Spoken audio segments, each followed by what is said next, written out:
बुद्ध आणि त्यांचा धम्म या ग्रंथाचे वाचन. चंडालिका प्रकृतीचे प्रवर्तन. एकदा श्रावस्ती येथे अनाथपिंडकाच्या जेतवन आश्रमात तथागत बुद्ध विहार करीत होते. तथागतांचा शिष्य आनंद एकदा नगरात अन्नदान स्वीकारण्याकरिता गेले होते. भोजन केल्यावर पाणी पिण्यासाठी आनंद नदीवर जात होते. त्यांनी तेथे भांड्यात पाणी भरत असलेली एक मुलगी पाहिली. आनंदाने जवळ थोडेसे पाणी मागितले. प्रकृती नावाच्या त्या मुलीने मी चंडालिका आहे असे म्हणून पाणी देण्याचे नाकारले. आनंद म्हणाले, मला पाणी हवे आहे, मला तुझ्या जातीशी काही कर्तव्य नाही. मग त्या मुलीने आपल्या भांड्यातील थोडेसे पाणी त्यांना दिले. नंतर आनंद जेतवनाकडे जाण्यासाठी निघाले. ती मुलगी त्यांच्या मागोमाग गेली. स्थवीर आनंद कोठे राहतात हे तिने पाहिले आणि तिला असे समजले की त्यांचे नाव आनंद असून ते तथागत बुद्धांचे शिष्य आहेत. घरी आल्यावर तिने आपली आई मातंगी हिला सगळी हकीकत सांगितली आणि जमिनीवर पडून ती रडू लागली. आईने तिला रडण्याचे कारण विचारले. सगळी हकीकत सांगून ती मुलगी म्हणाली, जर माझे लग्न करण्याची तुझी इच्छा असेल तर मी आनंदाशीच लग्न करीन. मी दुसऱ्या कुणाशीही लग्न करणार नाही. आईने चौकशीला सुरुवात केली. परत आल्यावर तिने सांगितले की हे लग्न अशक्य आहे, कारण आनंदाने भिक्खू संघात दीक्षा घेतली आहे व कामव्याभिचारापासून दूर राहण्याची प्रतिज्ञा केली आहे, व्रत धारण केले आहे. हे ऐकल्यावर त्या मुलीला अत्यंत दुःख झाले आणि तिने अन्नत्याग केला. ही परिस्थिती म्हणजे काही विधिलिखितच आहे असे मानावयास ती तयार नव्हती. म्हणून ती म्हणाली, आई, तुला चेटूक जादूटोणा अवगत आहे ना? मग आपला हेतू साध्य करण्यासाठी तू त्याचा उपयोग का करीत नाहीस? आई म्हणाली, काय करता येईल ते मी पाहते. मातंगीने आनंदाला आपल्या घरी भोजनाचे निमंत्रण दिले. मुलीला फारच आनंद झाला. त्यावेळी मातंगी आनंदाला म्हणाली, माझी मुलगी आपल्याशी लग्न करायला फार उत्सुक आहे. आनंदाने उत्तर दिले, मी भिक्खू संघात राहण्याचे व्रत घेतले आहे आणि म्हणून कोणत्याही स्त्रीशी मी विवाह करू शकत नाही. जर आपण माझ्या मुलीशी लग्न केले नाही तर ती आत्महत्या करील, इतकी ती आपल्याकडे आकर्षित झालेली आहे. मातंगीने आनंदाला सांगितले. पण माझा नाईलाज आहे, आनंदाने उत्तर दिले.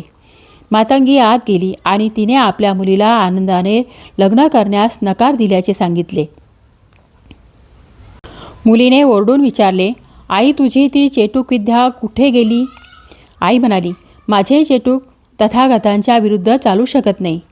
मुलगी ओरडून म्हणाली, दार बंद कर आणि त्यांना बाहेर जाऊ देऊ नकोस, म्हणजे आज रात्रीच मी त्यांना माझे पती व्हावयास लावते. आईने मुलीच्या इच्छेप्रमाणे केले. रात्र झाल्यावर आईने एक बिछाना खोलीत आणला. उत्कृष्ट पोशाख करून मुलीने आत पाऊल टाकले. परंतु आनंद अचल राहिला. आईने शेवटी चेटुकाचा प्रयोग केला. त्यामुळे खोलीत आग भडकली. आईने आनंदाचे वस्त्र धरले आणि ती म्हणाली, जर तुम्ही माझ्या मुलीबरोबर लग्न करणार नसाल तर तुम्हाला मी या आगीत फेकून देईन. तथापि आनंद शरण गेला नाही. आईने व मुलीने आगतिक होऊन त्यांना सोडून दिले. आनंदाने परत आल्यावर तथागतांना सर्व हकीकत सांगितली. दुसऱ्या दिवशी आनंदाचा शोध करीत ती मुलगी जेतवनात आली. आनंद भिक्षेसाठी बाहेर पडले होते. त्यांनी तिला पाहिले आणि ते तिला टाळू लागले. परंतु ते जिथे गेले तिथे ती मुलगीही त्यांच्या मागोमाग गेली. जेव्हा आनंद जेतवनात परतले तेव्हा आपल्या विहाराजवळ ती मुलगी उभी असल्याचे त्यांनी पाहिले. या मुलीने आपला कसा पिच्छा पुरविला आहे हे आनंदाने तथागतांना सांगितले. तथागतांनी तिला बोलावण्यास सांगितले. मुलगी समोर आल्यावर तथागतांनी तिला प्रश्न केला, तू आनंदाचा पिच्छा का पुरवित आहेस? मुलगी म्हणाली, त्यांच्याशी मला लग्न करायचे आहे. ते अविवाहित असल्याचे ऐकले आहे व मीही अविवाहित आहे.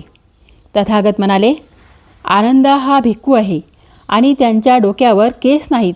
जर तू संपूर्ण मुंडन केलेस तर काय करता येईल ते मी पाहीन.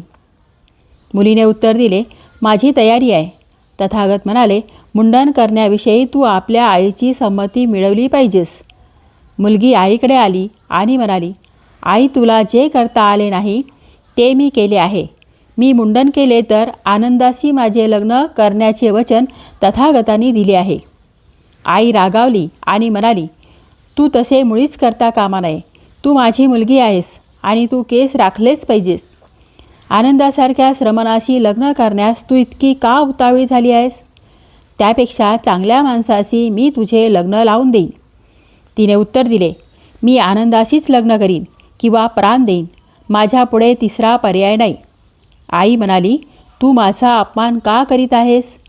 मुलगी म्हणाली, जर तुझे माझ्यावर प्रेम असेल तर माझ्या इच्छेप्रमाणे मला करू दे. आईने आपला विरोध मागे घेतला आणि मुलीने मुंडन करून घेतले.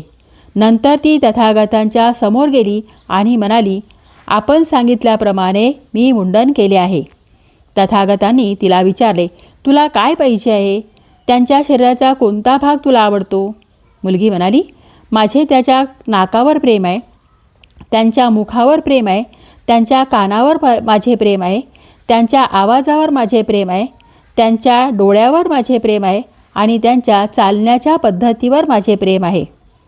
तेव्हा तथागत त्या मुलीला म्हणाले, डोळे हे अश्रूचे घर आहे, नाक हे घाणीचे घर आहे, तोंड हे थुंकीचे घर आहे, कान हे मळाचे घर आहे आणि शरीर हे मलमूत्राचे आगार आहे. हे तुला माहीत आहे काय?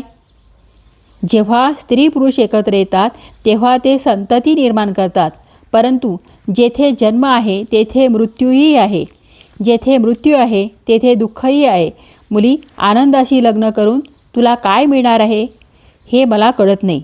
मुलगी विचार करू लागली आणि आनंदाशी लग्न करण्याचा तिने जो इतका आग्रह धरला होता त्यात काही अर्थ नाही हे तिने मान्य केले व तथागतांना तसे सांगितले. तथागतांना वंदन करून ती म्हणाली, अज्ञानामुळे मी आनंदाच्या मागे लागले होते. आता माझ्या मनात प्रकाश पडला आहे. माझी स्थिती वादळात सापडलेल्या पण नंतर किनाऱ्यात सुरक्षित पोहोचलेल्या नावेवरील नाविकांसारखी झाली आहे. निराश्रित झालेल्या वृद्धाला आश्रय मिळावा अशी मी झाले आहे. आंधळ्याला नवी दृष्टी लाभावी अशी माझी स्थिती झाली आहे. तथागतांनी आपल्या समुपदेशाने मला झोपेतून जागे केले आहे. प्रकृती, तू भाग्यवान आहेस, कारण तू चंडालिका असलीस तरी कुलीन स्त्री पुरुषांपुढील आदर्श आहेस. तू हीन जातीची आहेस, पण ब्राह्मणही तुझ्यापासून धडा घेतील. न्याय आणि सदाचरण यांच्या मार्गावरून तू ढळू नकोस, म्हणजे सिंहासनावरील राजवैभव भोगणाऱ्या राण्याही तुझ्यापुढे फिक्या पडतील. विवाहाचा प्रश्न सुटल्यामुळे भिक्खुनीच्या संघात प्रवेश घेणे हा एकच मार्ग तिच्यापुढे होता. त्याप्रमाणे तिने आपली इच्छा प्रकट केल्यावर जरी ती अंत्यज होती तरीही तिला संघात प्रवेश देण्यात आला.